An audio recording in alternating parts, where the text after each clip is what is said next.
Yo, yo, yo. Hey, guys, welcome back to another awesome edition of the Best Practice Show podcast. My name is Kirk Behrendt, and I got a great one for you today. If you're a dentist and you're just getting started, or you're early in your career, or you're a dentist that's approaching transition, you have to listen to this podcast. I have my good friend, Paul Sletten, on today, and we ask the question, are you selling your practice or buying your practice under ideal conditions or under duress? And as you're going to see, those are two completely different sales. So I hope you enjoy the episode. We'll see you soon.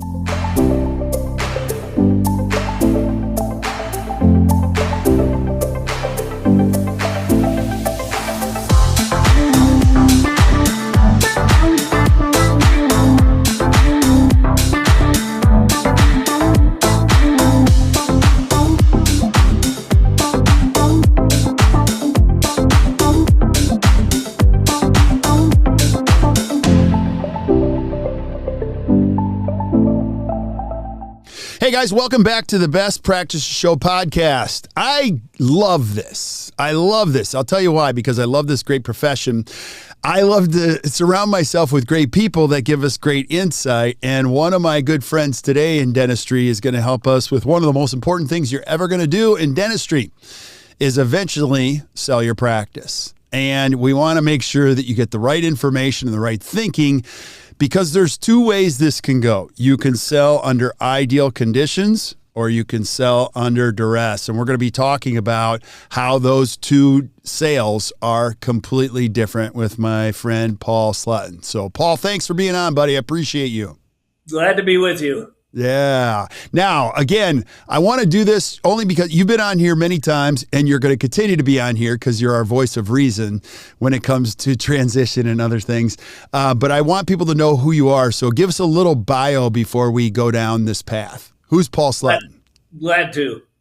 I own a business in Denver, Colorado, and we work exclusively with dentists who are planning and implementing practice transitions. And that means anything from selling a practice, buying a practice, growing by acquisition, putting partnerships together, taking toxic partnerships apart, and everything in between. So we work with dentists at all phases and ages in terms of their practice life as well. And I've done more than 4,000 practice transitions in my long career, and I'm still enjoying it every time. Yeah. And you do an excellent job of it. And you're my guy when it comes to all things transition. I'm like, just talk to Paul. Now, I'm going to preface this by saying, this is actually one of the most interesting conversations I have in dentistry, 25 years of doing this. And oftentimes when it comes to a sale, we pull in other people. And right around 12, 13 years ago, I was pulling in all these people, including you. And before we'd even get into the details, I go, hey, Paul, I got one. And the question, and you even asked it one time, okay, I got one question. Does the doctor need the money or not need the money of the sale? And so can you just talk about that and what that means if I'm a young listener? I sure can. That question really identifies something really important when you're going to have a sale or a closing. If the seller comes to the closing table in a financially needy position, they've got to score a big win. Look out, buyer, because it's liable to be a biased process, a stacked deck, if you will, because they've got to scratch every cent out of the sale of that practice. And if they've done a great job planning and implementing their plan financially over their career, the sale of the practice, even though it's a big number typically in a healthy practice, is really only the icing on the cake. Mm-hmm. So if you're going to have a win-win outcome, you can't have someone needy sitting at that closing table. Yeah, no, I'm going to throw some generalizations in here and you can dispel them one by one, but we're going to be dealing with stated value or estimated value. if I need the money, which is obviously I'm going to drive that value as much as possible. And so that's when the data gets a little weird. The other thing, and again, making a generalization about this, because I have many doctors that are looking to sell, but they're like, I love my team. No, nobody gets this practice unless it's the right person type of a thing. So you've got that dynamic. Let's go to the first one, stated value, What are you referencing? I don't even know if I have a question in that one, but Okay.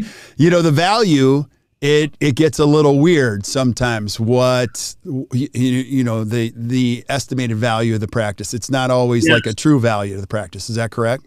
Yes, that's right. I think an ideal selling price for a practice is what a talented buyer can afford to pay for it. Reducing the debt and retiring the debt over a reasonable period of time, say 7 to 10 years, and getting an ever improving lifestyle in the process. So they're not an indentured servant while they're paying off the practice. I think that's what a practice is worth. Yeah. So it doesn't necessarily fit a bucket. You heard all of these formulas in the past, or you'd read them in dental economics. They'd say 1.5 times, the estimated net profit of the practice.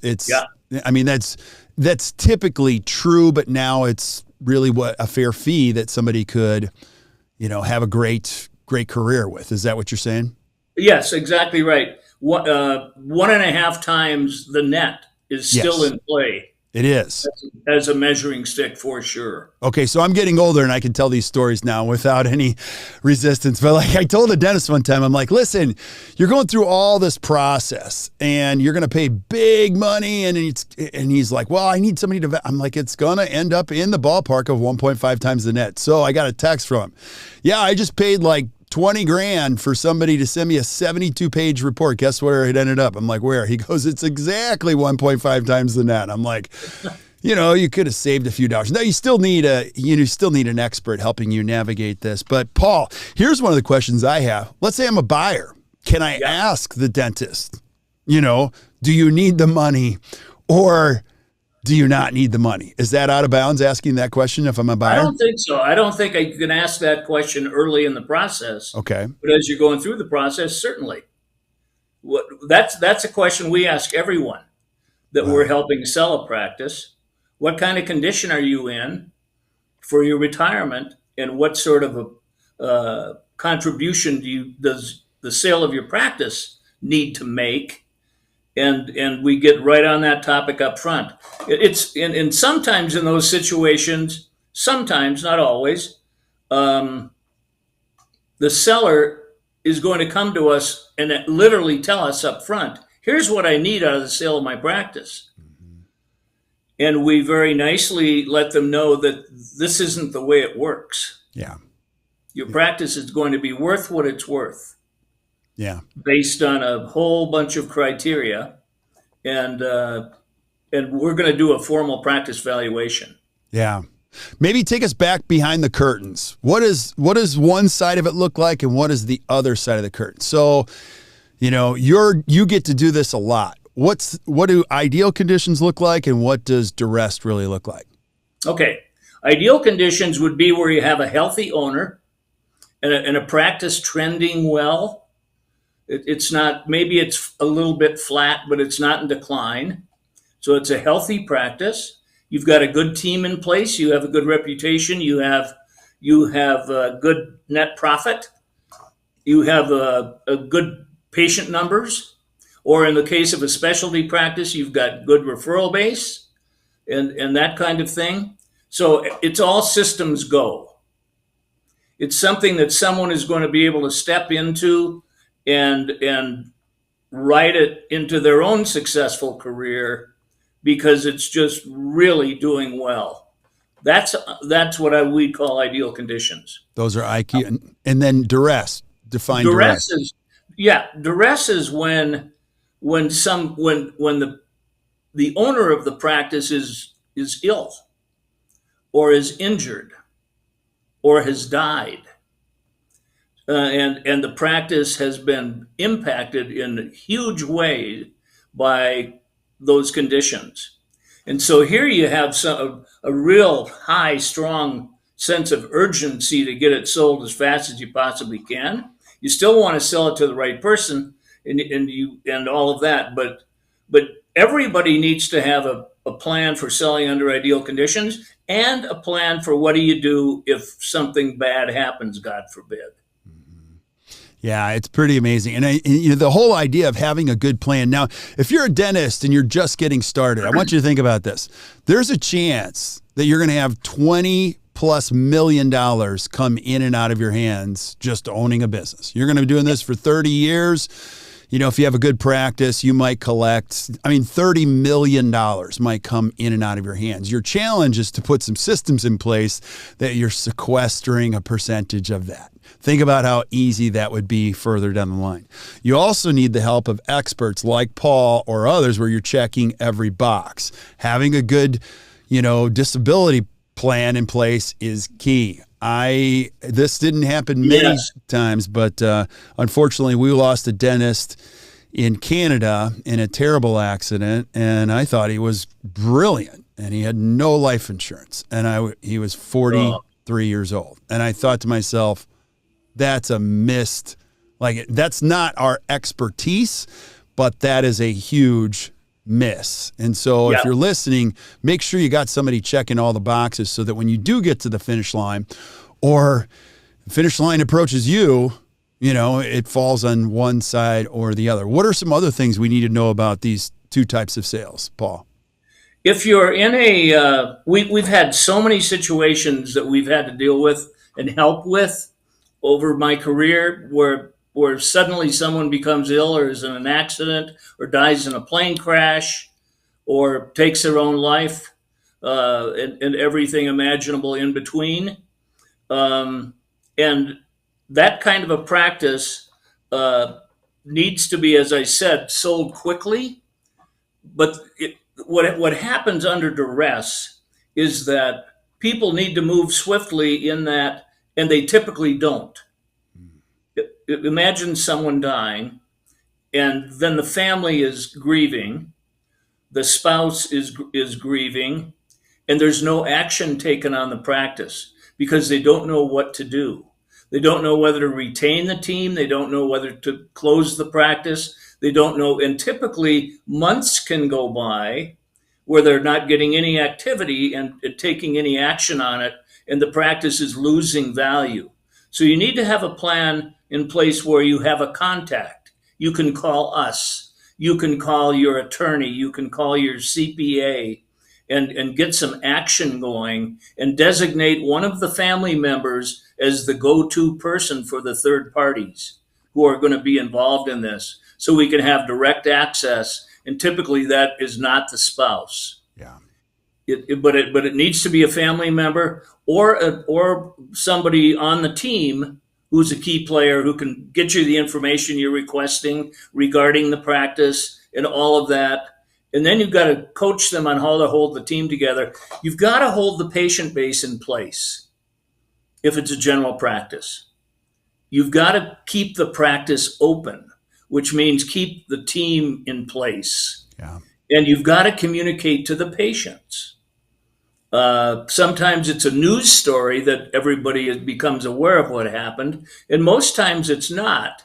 But you still have to let them know what's going on and let them know that they still have that practice as their dental home, and that you're going to have the practice covered, and that you're going to, in a very reassuring way, you're going to be doing an immediate search to find someone terrific to come in and take over the practice. Yeah. So, and that was going to be one of my questions on the timetable. So the sale under duress, the timetable's stressed. I mean, on both sides. And then let's go to the timetable on the other side, ideal conditions, because I do get this. If I'm looking to sell or transition, the timetable's probably going to be a lot longer and a less stressful journey in that. I mean, let's just spitball here, but if I'm a dentist that's 62 looking to transition, what's my timetable and I'm in fairly ideal conditions? How long is this going to take? Okay, if you're in solo practice, a minimum of 3 years, 5 is more ideal. If you think about the process here now, under ideal conditions, you're going out and looking for somebody, and you're going to be patient to find someone who fits your practice culture, and that is so important. And you have to be prepared for the search and placement process itself, taking anywhere from 6 to 18, maybe sometimes 24 months. If you're living in a rural area, because it's harder to recruit to those settings, it might be 3 or 4 years that it will take. Right. And you won't have a lot of activity. It's not like listing a house where all of a sudden you've got open houses on Saturdays and things like that, and lots of activity. So sometimes the activity is slow and ponderous, but you need the lead time. Yeah, and I've heard this phrase used a lot in dentistry, is that like when you're under stress in a situation like this, you're going to pick the least worst option, which is a terrible phrase, but it's absolutely true. Absolutely. Yes. In an ideal situation, you might have an ideal option at some point, or at least more options. Now let's use that word a little bit. The word options, I would just imagine, Paul, you've got more options if you've been preparing for this. I might sell the practice outright. I might sell part of the practice. I met a dentist at the CDA. He's like, I actually love dentistry. And so I just sold half of the practice one day. Then I kept half of it and sold another half of it. And it grew. I just kept selling halves. And now I got like 6 checks coming in every single month. He told me, tell dentists, don't take the money. Set yourself up to get checks. And so every month I go to the mailbox and there's more checks. And I love these dentists. And like, that's a unique way to do it. But you have options, right? You really do have options. It depends on the practice again. If you're growing, if you're really strong, if you're trending well, it's very possible, even in solo practice, that you, like you just described, that you can take your equity out of your practice multiple times on the way to your eventual finish line, an exit day. Most people sell a practice once when they're ready to retire. Mm-hmm. But if you have a growing practice and still love what you're doing, as you just described, that's a great strategy to bring someone on board. Yeah. And to retain ownership. Yeah. And to bring someone else on board as the practice continues to grow. And you maybe have to expand your facility. Now your team is growing, everything's growing. But we've had clients who've taken their practices, our record from a solo practice start is 7 times. Wow. Taking their equity out 7 times on the way to the eventual exit. Yeah, we got to do a podcast on that one. That's pretty interesting. Yeah. Yeah. And you and I have covered this. So we're talking the sale part, but let's talk about the post-sale. So there's a little contempt in post-sale sometimes when it's not ideal. What do you see in that respect?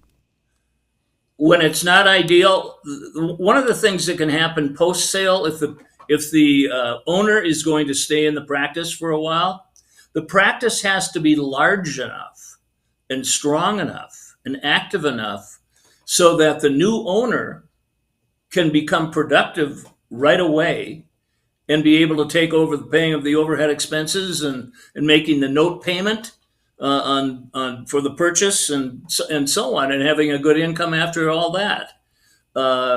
Sometimes the continued presence of the seller is a huge, huge asset to the buyer.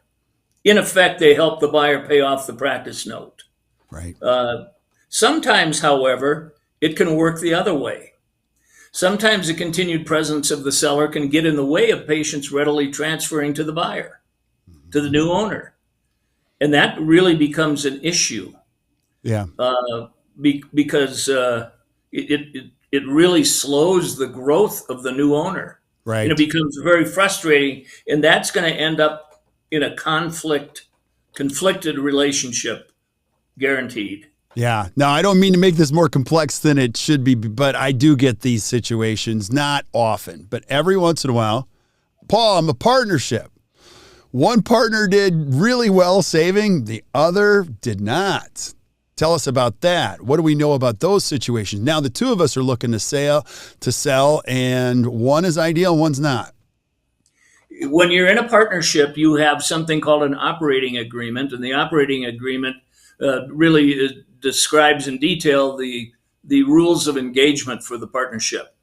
And it has a big section on how someone retires and what that looks like and what that works like and what happens under death or disability, and that kind of thing. So it can be really complex if there's an imbalance. But what you have to build in, I recommend this really strongly. What I think you need to build into your operating agreement is you need to build in fact. Let's say it's two doctor partnership.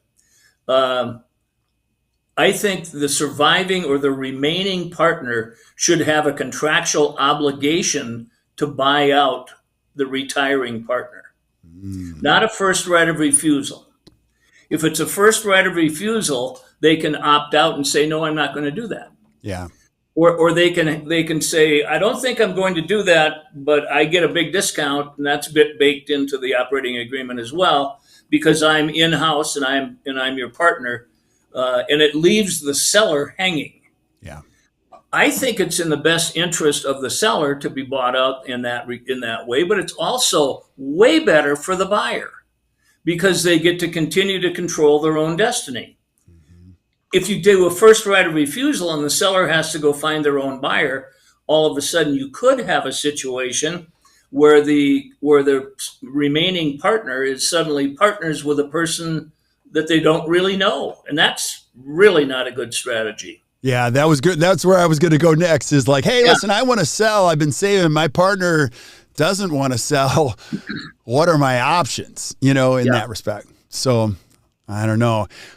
Let's go to the other side. Again, we'll play tennis here, jump from one side of the net to the other. Now, and again, I have a special place. I got a special place in my heart for all dentists, but, as I meet these kids that are coming out and they're perplexed. They're perplexed with a lot of decisions, a lot of questions. What other questions should I be asking if I'm looking to buy into a practice, Paul?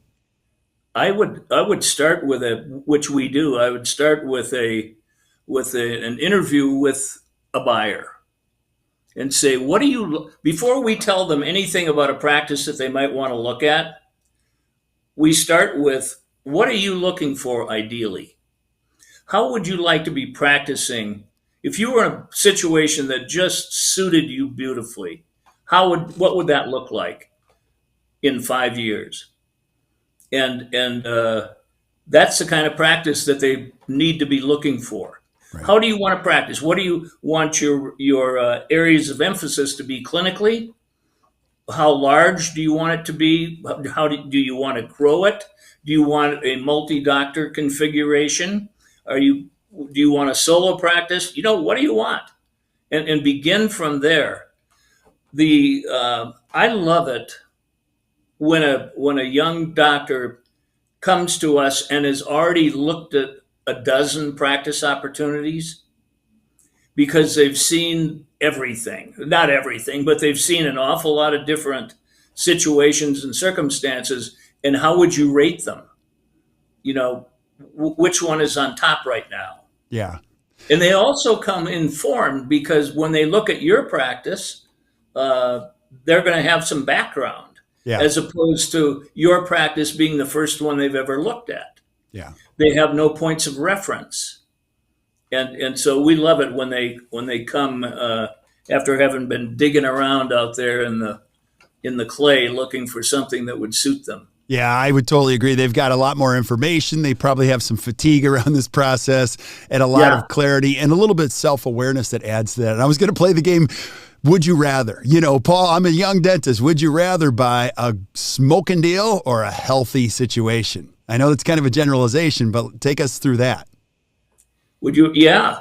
Another way to say, when you're asking the would you rather, in the back of your mind, you're saying, what are you really ready for? Right. What are you capable of getting into right now and thriving in? Mm-hmm. What sort of a situation? But I have a bias toward the healthy practice. Amen. Yep. Tell us Really, why. Tell us why. Now really I know where smart. you're going, but I want you Yep. to tell us. Yep. I think that I don't recommend that people buy fixer uppers, but I think that's a dangerous purchase. And we can talk about why. But a healthy practice would be one that is doing well. Post COVID, how have these practices recovered? And what are they doing now? I had a conversation this morning prior to our getting together here with a dentist I worked with 17 years ago, and I helped them put a partnership together, and they're doing way better than they've ever done in their lives in that practice. That's not a home run practice in the sense of monster cases all day, every day.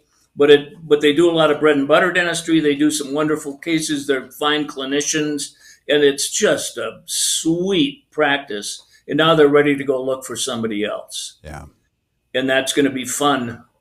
Fun looking at that. Yeah. I don't. I just really think that the biggest practices, the most productive and the most profitable practices I've ever seen, and like you, we've seen the gamut, and are ones like what I just described. 100%. And Yep. you don't have to describe the owners so much. I mean, even if you're a doctor, just listen to this aspect of it. Your favorite days, your favorite months, your biggest months ever. If I asked you, why did you're like, I don't know. Like, we just got the right people here now.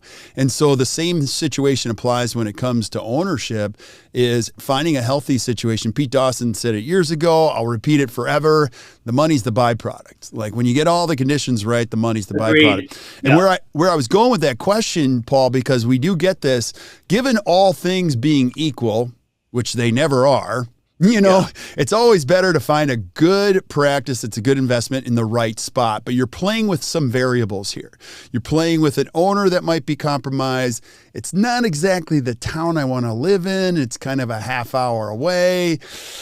Not kind of, so you've got to take all that into account. And what I have heard other people say in seminars is, no, you can go out to the middle of Kansas and crush it. And I'm like, have you ever been? I lived in Kansas. You can stand in a 5-gallon pail and watch your dog run away for 5 days.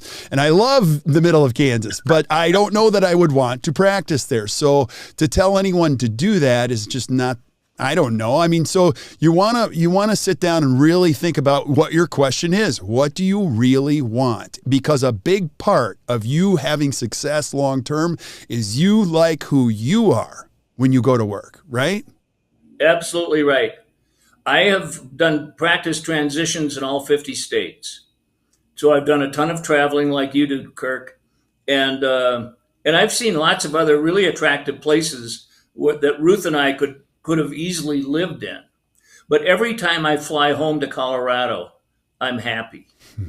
I love living here. I love the lifestyle and the opportunities that abound in that lifestyle. And I think that lifestyle question, what do you want ideally lifestyle wise, is one at the top of the list when you're talking to a young doctor. Yeah. I agree that there are places, if you've been successful one place, you could probably parachute into any place in the country and be successful quickly again. That's true. That is absolutely Right? true. Yeah. 100%. 100%. Now, go back to the fixer-upper. Why would I not want a fixer-upper? You said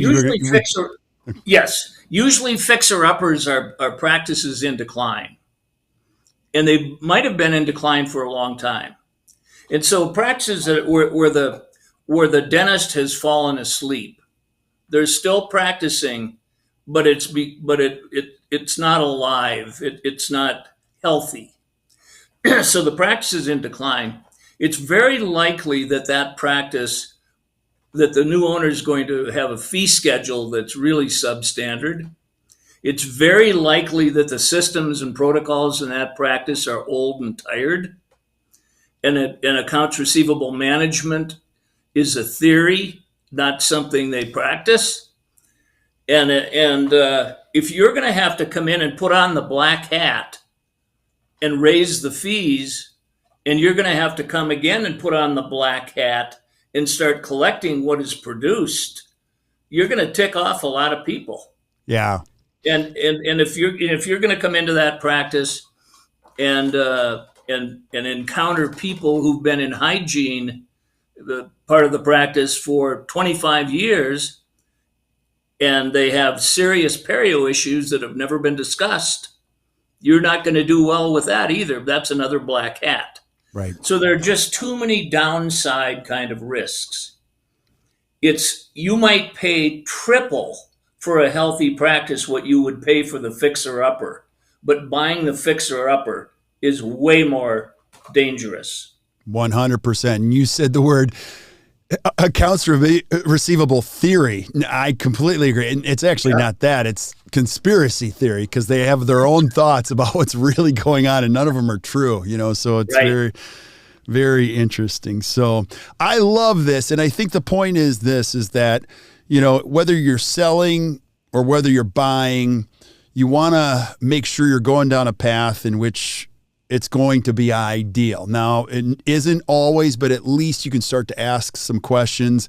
And as a dentist, it's unfortunate, but like the truth of aging and dynamics is, Paul, these new generations of dentists, they're going to be practicing for 4 decades just because they're going to be living longer. They're going to be able to be healthier Great. longer, and setting up the protocols and having systems in place, be able to say that, just prepare yourself for what the future holds. Right. So any last thoughts you have on this? I love this topic, and I want to help people as much as possible that are listening. But what else would you say on this topic, Paul? One other thought. If you have a healthy practice and you're selling and you're planning out a ways, 3 to 5 years, you might have the opportunity to bring somebody on board before you go, and bring them on board even as an associate, but groom them to be the buyer. That would allow you to phase out of your practice rather than go abruptly. If you're in solo practice and you work your butt off your entire career and stagger out of the office at 5 o'clock on a Thursday, never to return again, that's a sudden way to become depressed. For sure. Because this thing that's been such a huge part of your life, now beginning Monday, you don't go there. And that becomes difficult. If you can phase out, meaning go from full-time, that might be 3 or 4 productive days a week, to part-time, and then phase out over a period of years, you get to try on your new lifestyle that you're going to be adjusting to while you're still practicing. And that is so much better. Yeah. It's so much smoother. And it also is wonderful, as I said earlier, for the new owner. Yeah. Because the practice is healthy and can support both docs. Yeah. Amen, buddy. Amen. Now I want you to talk about this too. Buying a practice or selling a practice, first of all, don't ever try it on your own. Get a seasoned expert. And Paul, can you just enlighten us on like the matching process? So if I'm listening to this, it's overwhelming a little bit. I mean, there's a lot to consider. With your help, I mean, obviously I'm a big fan of yours, but like take us through. Are you going to walk me through this and point out any potential red flags if you're helping me find a practice and purchase one? Absolutely. It all begins with our process begins with sitting down with you and your spouse or significant other and doing a combination practice transition plan and updated life plan. So you tie the two together. That's the first thing. And then you roll into taking a very specific look at the practice itself. And there are almost always at least 2 or maybe more options in terms of how to sell it and how to transition out of it, available to the planner, to the seller. And that lets them move along in a direction that's going to be fulfilling and be a really, really good outcome. But we point out where red flags are, danger zones, and we begin with saying, hey, what kind of person would fit here and what kind of person wouldn't? Let's start there. Love it. Because if you're going to do a search and placement, we're going to want to know that. We want to use that ideal candidate profile as a template when we're interviewing and vetting candidates. Who would fit here and who wouldn't? And the team knows the answer to that. And so do the doctors, but the team really understand it. And they're just a great resource in that area. Yeah, absolutely. And if you haven't listened to the podcast we did a little while back, what's the team's role in transition? It's a fantastic interview in which Paul shares some very good frameworks and insight in how the team, because, some people say, don't involve your team. You're a big fan of involving your team and making sure. Yes. And I promise you, it will go much better when you involve the team. So good stuff, my friend. Thank you. Good stuff. Now, how do I find you? How do I, where do I go more if I need your help? How do I get a hold of you? It's very simple. My email address is paul@lifetransitions.com. Awesome. And we would love to hear from you and listen to what you're thinking about and see if we can give you a hand. Yeah. Well, and I'm just going to say this. Paul is an incredible human being and always does the right thing. And Paul, I'm just grateful you're my friend. And I'm going to have you back again and again because the sale, transition, all this complexity, we need an expert helping us see a better way. So thank you, my friend, for being on. So stick around while we say goodbye to everybody else. But thank you guys for listening to the Best Practices Show podcast. I love that you're showing up here. I love that you're hanging out with us. I'm having so much fun doing this. It's ridiculous. And my hope is that you'll keep showing up. And if you do me a favor, give us a 4 or 5 star review if you're enjoying this. Here's why. Because we get to reach out to more people like you. I love this profession so much. I'm going to spend the rest of my professional life bringing you the very best experts to bring you best practices to help you create a better practice and a better life so you enjoy going to work. And that's what this is all about, my friends. So until we see you guys next time, keep watching the Best Practices Show. You guys enjoy your day.